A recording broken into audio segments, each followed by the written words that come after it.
இத்தனை நாள் உண்மை ஒன்றை மறைத்ததுண்டு. சின்னஞ்சிறு வயது முதல் எனக்கொரு மனைவியுண்டு. கோபம் கொள்ள வேண்டாம் அம்மா, ஹோய் தாங்கிக் கொள்ள வேண்டும் அம்மா.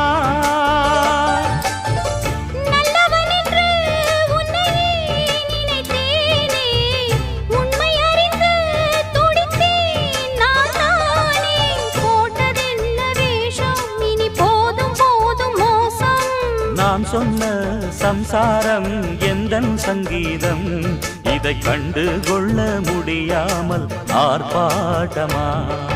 தண்ணீரிலே முகம் பார்க்கும் ஆகாயமே, நல்ல பன்னீரிலே நீராடும் பூந்தோட்டமே.